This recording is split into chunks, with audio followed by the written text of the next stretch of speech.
Assalamualaikum warahmatullahi wabarakatuh. Om Swastiastu, Namo Buddhaya, Salam Kebajikan, Shalom.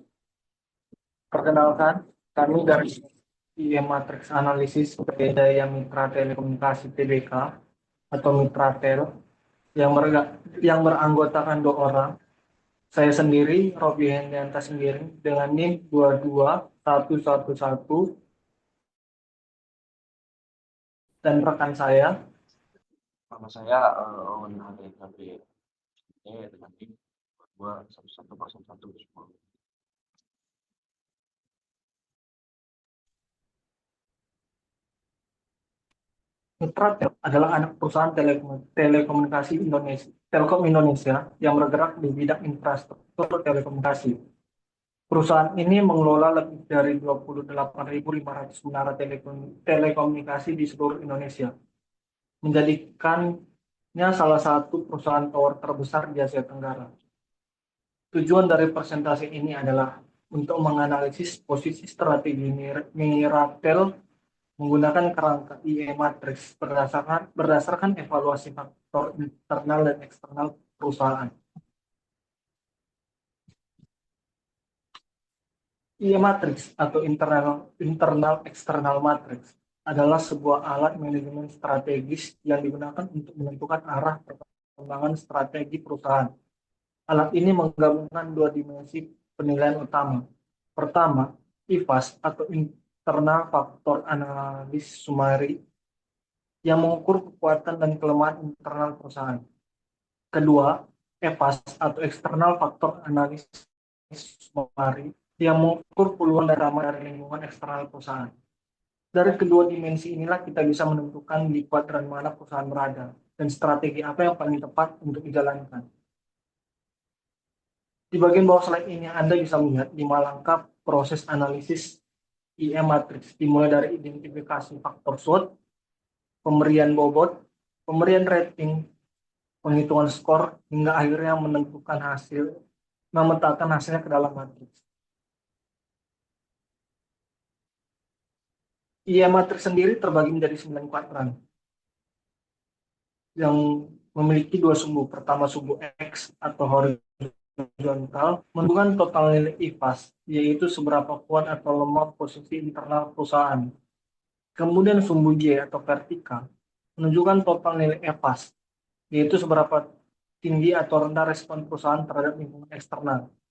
Dari perpotongan kedua nilai ini, perusahaan akan jatuh di salah satu dari 9 kuadran yang terbagi menjadi 3 kategori strategis besar. Pertama, grow and build di kuadran 1, 2, dan 4 adalah strategi agresif seperti ekspansi, integrasi, dan diversifikasi. Ini untuk perusahaan dengan posisi internal yang kuat dan lingkungan eksternal yang menguntungkan.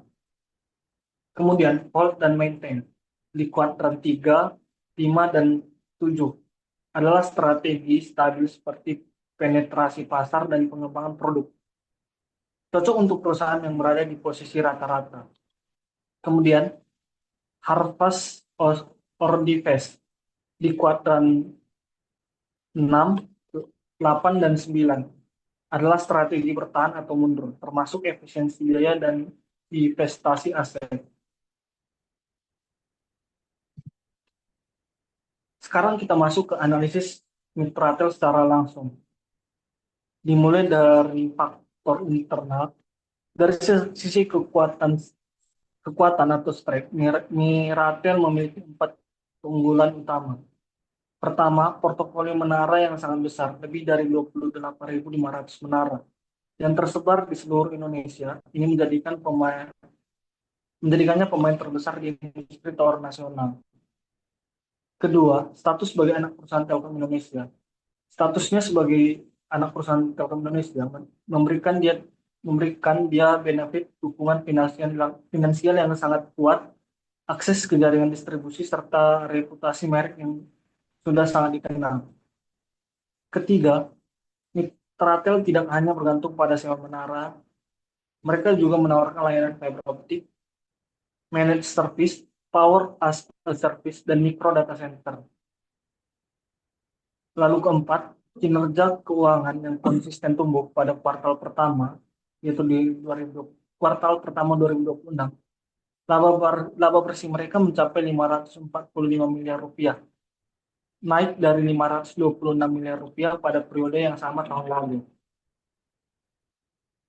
Namun, di sisi kelemahan atau weakness, ada tiga hal yang perlu diperhatikan. Pertama, pendapatan masih sangat tergantung pada segmen sewa menara. Ini menciptakan risiko konsentrasi bisnis yang cukup besar.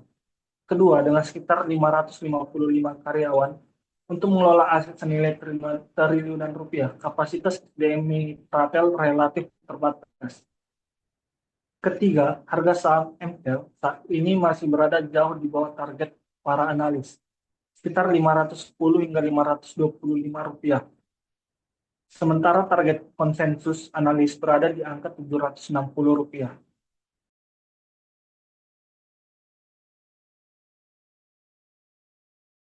Eh, Baik, selanjutnya di sini ada apa identifikasi faktor SWOT yang eksternal.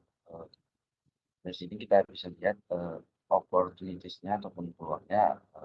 Yang pertama itu adalah peluang terbesar Mitratel itu adalah ekspansi jaringan 5G di Indonesia atau 5G.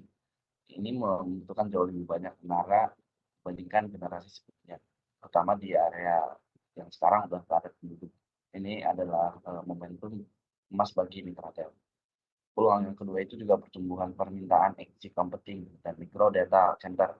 Ini adalah membuka bisnis baru yang bernilai tinggi bagi perusahaan infrastruktur seperti Mitratel. Peluang ketiga itu ada digitalisasi di wilayah terpencil, program pemerintah untuk memperluas akses internet seluruh Indonesia secara langsung, mendorong kebutuhan akan infrastruktur menara di daerah yang belum terlayani. Di balik itu juga ada ancaman yang pertama yang harus diwaspadai itu adalah persaingan dari komputer seperti tower atau sarana menara Nusantara dan tower bersama infrastruktur yang agresif melakukan ekspansi. Ancaman yang kedua yang harus diwaspadai itu ada ancaman datang dari regulasi pemerintah, terutama terkait kebijakan berbagai infrastruktur dan penetapan tarif sewa, di mana menara yang dapat menekan margin perusahaan. Ancaman yang ketiga itu adalah yang jangka panjang, perkembangan teknologi satelit LEO seperti Starlink yang dalam skenario tertentu bisa mengurangi kebutuhan akan infrastruktur menara fisik. Lanjut. Selanjutnya ada perhitungan skor internal. Di sini bisa kita lihat bobot ini, tabel ini yang menunjukkan seberapa pentingnya faktor tersebut bagi keberhasilan perusahaan di industri. Total bobot yang harus selalu sama dengan 1,0. Kolom ranting ini menunjukkan seberapa baik perusahaan dalam mengelola faktor tersebut. Untuk kekuatan skala 3 berarti kekuatan minor dan 4 berarti kekuatan utama. Untuk kelemahan, skala 1 berarti kelemahan utama dan 2 faktor kelemahan minor. Kalau kolom skor adalah ini menentukan hasil perkalian bobot dikali ranting. Dari perhitungan ini, faktor terkuat Mitratel adalah foto portfolio 28.500 menara yang dapat skor 1,00, yang artinya bobot 0,25 dikali ranting 4. Dari ini mencerminkan bahwa skala aset adalah kunci keberhasilan utama di industri ini. Setelah semua faktor dijumlahkan, total skor IPAS Mitratel itu adalah 2,95. Lanjut.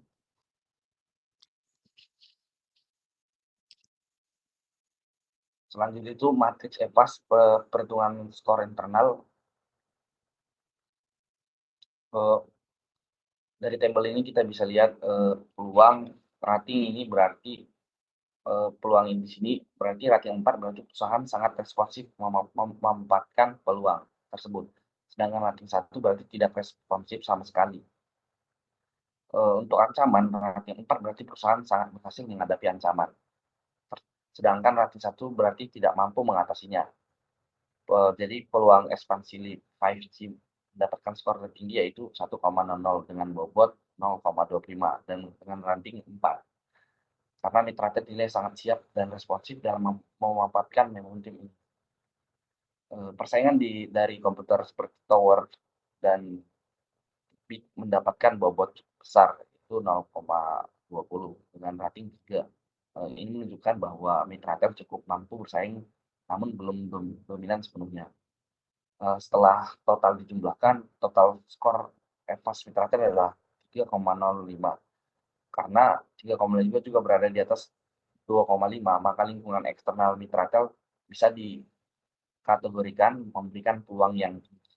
Perusahaan ini dinilai cukup responsif dalam memanfaatkan peluang dan menghadapi ancaman yang ada. Lanjut, perbandingan skor IVAS vs EVAS. Dari grafik yang bisa kita lihat dari yang kedua tadi, IVAS Mitratel berada di angka 2,95, sedangkan sedikit di bawah 3,01. Namun tetap dalam kategori kuat karena mampu melampaui batas rata-rata 2,5. EVAS Mitratel berada di angka 3,05, sedikit di atas 3,01, yang kita bisa dibilang dikategorikan sebagai lingkungan eksternal dengan peluang tinggi. Kedua grafik yang tadi kita lihat ini memberikan gambaran yang pertama itu pada kontribusi skor IVAS, terlihat bahwa 80% dari total skor berada di faktor kekuatan dan hanya 20% dari kelemahan. Di sini kita membuktikan dominasi kekuatan internal Mitratel. Yang kedua itu bisa kita lihat pada kontribusi skor EVAS yang mana skornya 67% berasal dari peluang dan 30% itu 33% itu ancaman. Yang artinya peluang yang dihadapi Mitratel jauh lebih besar daripada ancamannya. Lanjut.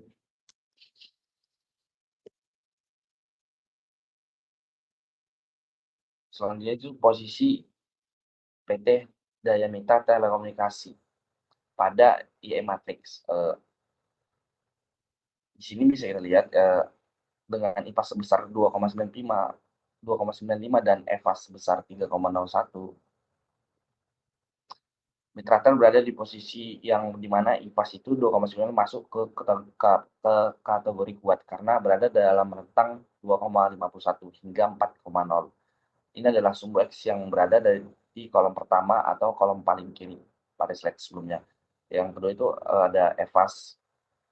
EVAS itu 3,05 masuk ke kategori tinggi karena berada dalam rentang 2,51 hingga 4,0. Ini adalah sumbu Y yang berada di baris pertama pada baris paling atas.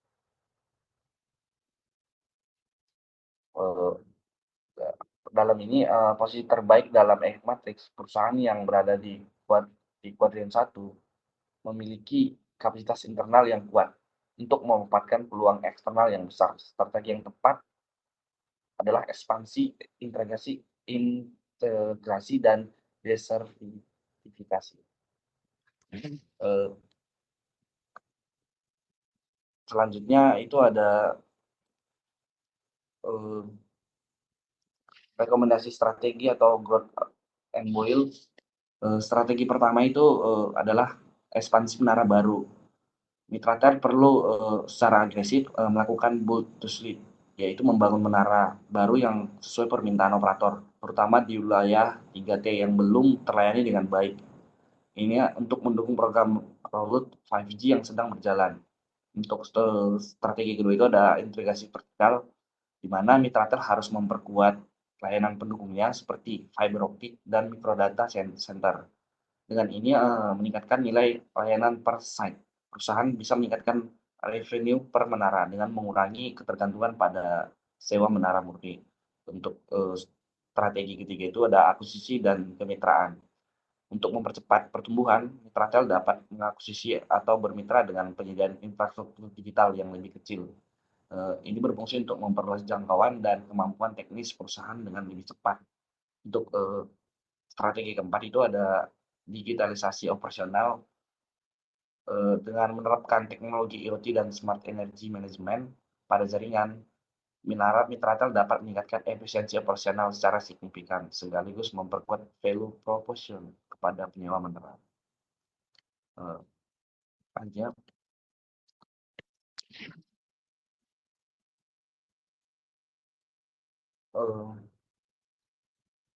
Demikian untuk kesimpulannya, dengan ini kekuatan internal yang solid dan peluang eksternal yang besar dari ekspansi 5G dan infrastruktur digital, Mictratel berada posisi pada ideal untuk tumbuh secara agresif sambil mempertahankan keunggulan kompetitif sebagai penyedia menara terbesar di Indonesia.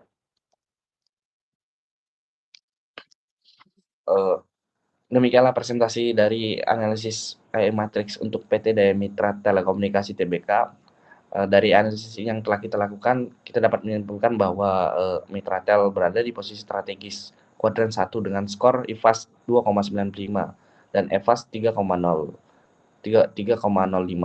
yang bisa dibilang merekomendasikan strategi growth dan beli pertumbuhan agresif melalui ekspansi menara, integrasi vertikal, akuisisi strategis, dan digitalisasi operasional. Demikianlah presentasi yang dapat kami sampaikan. Terima kasih.